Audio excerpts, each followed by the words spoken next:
There's this kid on the internet, a guy called Jeremy Schmidt.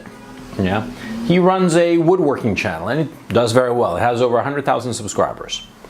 And this kid, right, he's young enough to be my son easily. I think he's like 17 or something like that.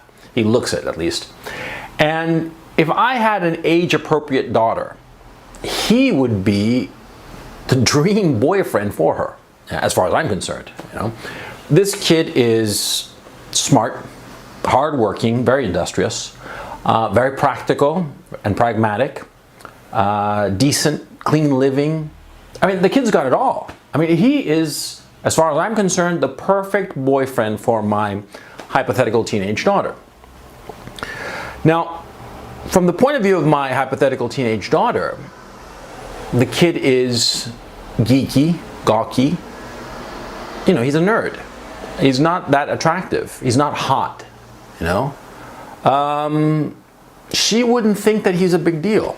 Yeah, but I, who know better, who can look at this kid and see what kind of a future he's going to have, I would say, you know, it doesn't matter if he's geeky or not as cool as your other friends. This kid is it, because he is. Because this kid, you see him now, young boy. In 20 years, 30 years, he is going to be very well established. He'll have a nice business or have a really great career flourishing.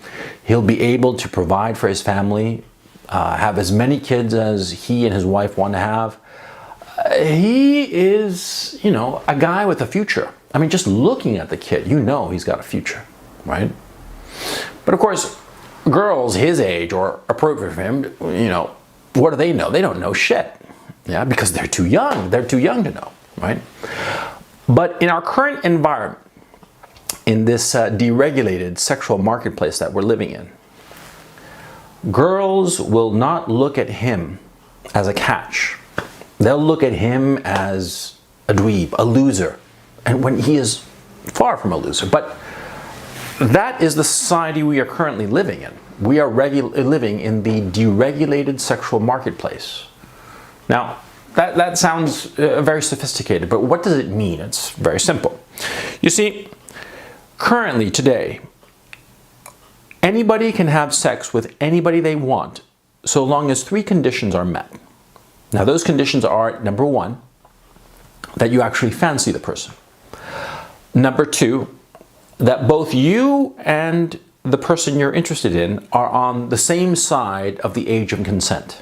That is, either you're both above the age of consent or you're both below the age of consent, because right now in our society, the people cannot cross the line of the age of consent, as it were. And the third condition is, of course, that the other person wants to have sex with you. I mean, wants to, you know, consent to having sex with you. Those are just the 3 conditions. There are no other rules or conditions to sleep with anybody today. This was not always the case. In the past, there was a lot of regulation of the sexual marketplace. Now, what does that mean? When you think of regulation, you think of government regulations, like rules and regulations dictated by Washington or some nonsense like that. And I don't mean that at all. I mean that a society, the society around people who wanted to have sex, imposed a lot of conditions. You couldn't just sleep with whomever you wanted, as you can today. You had to be able to satisfy certain conditions. For instance, 150 years ago, you both had to be married. That was the only possibility for having sex. Yeah? If you weren't married, you were expunged from society. Both of them, men and women. Okay? Because people always say that, oh, you know, women would be, you know, get a big A for adultery, as it were, sort of like the Scarlet Letter kind of thing, and the men would get away with a wink and a nod. No, no, no, no, no. You read a little bit of history, you look at a little bit of social history, and a lot of very, very good social history has been done on this issue. And in the past, men and women were tightly regulated insofar as whom they could sleep with and whom they could not. And if you were not married and you were a man and you did sleep with people, with women, of course, it was assumed, that was, you know, that was grounds for social ostracism. All right? There was a lot of regulation on people's sexual desire, this regulation coming from the society around you. You couldn't sleep with whomever you wanted, all right? But no, you can't. Now, this sexual free-for-all, it sounds great. And it is great for some. For some, it's fantastic. But for the majority, it is a disaster. You see, you have to look at hypergamy, which is the natural desire of women to mate, have sex with, the males at the very top of the hierarchy. You see, because men's sexual desire is very simple. They desire the most attractive women. That's whom they desire. But they're willing to have sex with anything, practically. I mean, if we're rating women on a 1 to 10 scale, or 10 being the most attractive and 1 being the absolutely most horrid person imaginable. I mean, imagine like, I don't know, 500 pounds of lard with warts, you know, and some kind of weird disease in their genitalia that actually moves when you stare at it long enough. You know, that kind of woman would be number 1. I mean, at the bottom of the ladder, as it were. Well, men would go for like a 1.5. You know, not quite the 1. That would be a little bit too grim, but 1.5, yes. You know, most men. Although there are some men who would go for, you know, the 1. You know, I mean, well, let's face facts, right? So anyway, my point is, men will sleep with anything that they have the opportunity to sleep with. Women will be choosier, and they will want to sleep only with the best. And this, of course, goes to the issue of evolution and the sort of the fact that women have eggs, which are few and therefore dear, and men who have sperm, which are plentiful and cheap and easy. You see, it's all biology. It's as simple as that. It's not complicated. So women want to mate with the best men, so they go after the best men. And so in this sexual free-for-all, this deregulated sexual marketplace, the top men, the top, say, 20%, they sleep with all the women, all of them. And the bottom 50% of men, they are involuntary celibates because no woman wants to sleep with them. You know, look at this Jeremy Schmidt kid. Yeah, he is not a handsome kid. He's got glasses, he looks dweeby, he's gawky, he's tall. Yeah, he is a fantastic human being. He would be a great father. But in the current sexual marketplace, it's going to be tough for him to find a girlfriend because girls are not going to find him hot.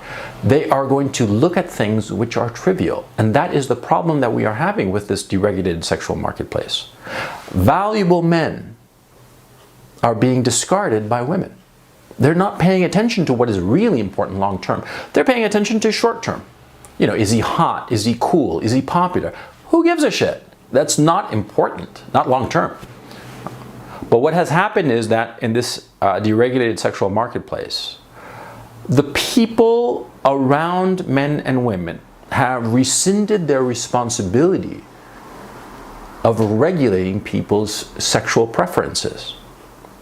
I saw some guy, some guy my age with a grown daughter, you know, a 20-something-year-old daughter, and he was actually walking around with a shirt, and I swear to God, it said, "Her body, her choice."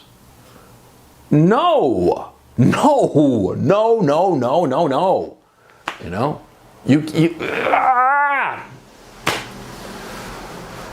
A young woman who is 20-something is a moron. I know this because I'm 49. I know that young women are stupid. They make stupid decisions. They wind up going off with the guy who's got the tattoos and the leather jacket and the motorcycle.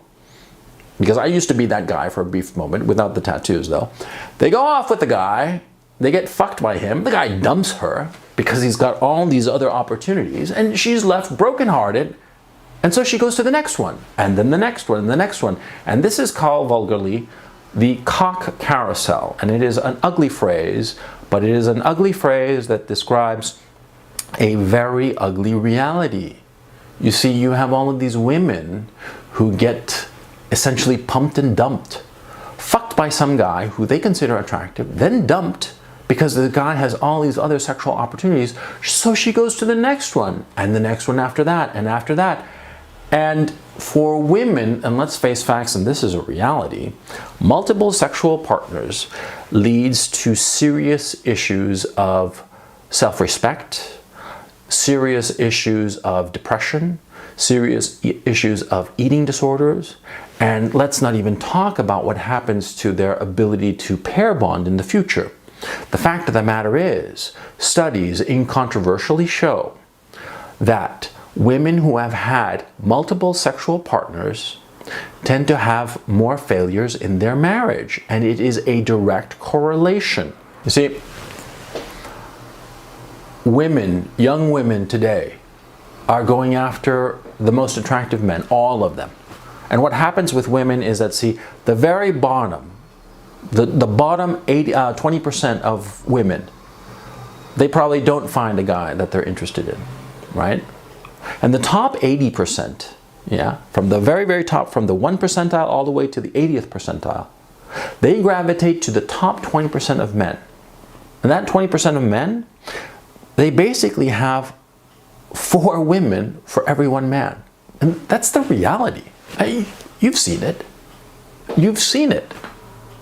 You go to a discotheque, you go to some club, and you see like the cool guys surrounded by women. There's so many women, they don't know what to do with them, right?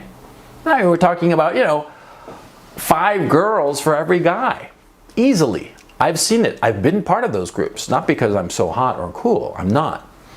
Because I happened to hook up with the right guys at the time. Sure, I'm not stupid, If I can't get girls on my own, I'll hook up with the guys who can. That's what I did when I was in my 30s, right? Now, those women, they're all throwing themselves at the top men, at the most attractive men, but they're all superficially attractive, because that's the problem with the deregulation of the sexual marketplace. You have young women who are not paying attention to their parents, who, by the way, have rescinded their responsibility to their daughters. So they are going after whom they consider to be the best catch. And like I said, it's the cool guys, the tattooed guys, the guys with the motorcycle and the leather jacket and all that, stereotypical crap. They don't go after a kid like Jeremy Schmidt. They don't go after the guy who will provide them with long-term happiness. He might not be cool. He might be a little bit boring, perhaps. But he will provide and do things for a woman that the cool guy won't be able to or won't desire to. But that's the problem with the deregulated sexual marketplace. Now, insofar as these 3 conditions are concerned, something very interesting is happening. Now, see, I mentioned the first one was that you want to desire the person that you want, right? There has to be sexual desire between you and the person, the object of your desire. Secondly, both of you have to be on the right side of the age of consent, or rather, you both have to be on the same side of the age of consent. And the third condition is that the other person has to consent to having sex, right? If these 3 conditions are met, any sexual combination is possible. Man with woman, man with man, woman with woman, multiples, however many you want, however many the people agree to. I mean, it's a free-for-all. And we all know this, right? Now, interestingly enough, even these last 3 rules are being undermined, all right? Now, for instance, the first rule, Riley Dennis, or Dennis Riley? Riley Dennis. I always get his name mixed up, because it is him. He is genetically male. He's got genitalia. He can dress up a girl all he wants, but he's a guy. He's a guy who is screwing with the head of his girlfriend, who is a lesbian, and sleeping with a guy. But, Riley Dennis is like that. He wants to screw with people's heads because he's saying that, stuff like, oh, if you don't feel attracted towards trans people or people of different races, then you're sexist or you're transphobic or you're racist or you're some other ist. So it's basically making it so that your sexual desire, your sexual preferences are a matter of political scrutiny. You have to be able, or you have to desire to fuck everybody, which is insane, like your tastes don't count, It's as if I were to say, I really don't care for hamburger, I much prefer fish. And you're like, no, you have to eat hamburger or else you're anti-American. What the fuck? That's insane. But that's essentially what Riley Dennis is saying. But, there is a concerted effort to overturn that first rule. There is a concerted effort insofar as the issue of age of consent, because if you've noticed, there has been a not so subtle push to normalize pedophilia, which is despicable. It is just wrong. It is wrong on all fronts to have adults having sex with children, having desire for children, or normalizing it in any sense of the word. And yet this is what is happening. And here's the weird thing. You see, feminism has traditionally been against the sexualization of children. And I agree, children should not be in any sense of the word regarded as sexual beings or objects of sexual desire. Absolutely not. I find the thought disgusting and despicable and ew, right? And yet if the child is transsexual, gender bending or whatever, then it's okay. There was a recent photo of the actor Liev Schreiber escorting his son to some, I don't know what the hell it was, some costume party, I assume. I have no idea. But the kid was dressed up as Harlequin, one of the characters in some comic book movie, a female. And this boy is a boy. But he was dressed up as this female character in a highly sexualized outfit that was creepy as fuck. What the hell is going on? What the hell is going on is very simple. What the hell is going on is that certain members of the intelligentsia, the bleeding edge of the intelligentsia, if you will, are trying to normalize pedophilia. And when in fact, in Salon.com, they had for a while a writer who said that he was a pedophile, but he had never acted on his desire, but that he felt sexual desire towards children. And he wrote like a big thing, and it was like accepted. It was like, oh, okay. It's okay for us to be normalizing pedophilia. What the hell is going on? Yeah. So they're pushing on the second rule. And the third rule, consent, that is the only one that's sort of like, being maintained at this time. With like California, with this crazy consent law that you basically need like 2 lawyers and a contract before you can like hold somebody's hand. And kissing, well, you better get a judge to have him, observe the proceedings, as it were, if you want to kiss somebody. I mean, that's kind of like crazy, kind of like over-regulation, government regulation of sexual contact, which is crazy, but that's what's going on, you see? And well, it goes to my further point. We are rescinding our responsibilities as a society to regulate the different aspects of our society in favor of some other entity, some distant entity, i.e. government, to regulate those aspects of our society that we ourselves as citizens in our democracies in the West should be regulating. We should not be allowing the government to regulate things. We should be regulating them. We should have the moral self-confidence to say this is good and this is bad. That's one of the problems we're having in our deregulated sexual marketplace. There's a lot more to be said about the deregulated sexual marketplace. I'm going to say more about the deregulated sexual marketplace, excuse me. But I just want to leave you with a final thought. You see, why is it that so many people are so unhappy in their long-term relationships today, even though they have so many choices and so much freedom? And yet people in the past were so much happier with their decisions for long-term partners.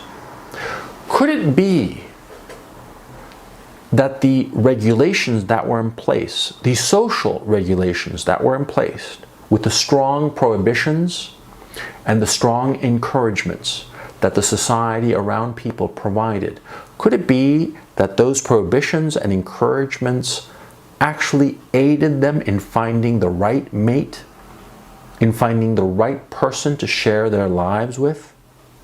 Could it be that those social regulations that were strictly enforced ensured that people found the right person for them? The right person who would lead to personal fulfillment and happiness? Because, how come people were so much happier before and they're so miserable now? It's just a thought. But it's a thought worth considering.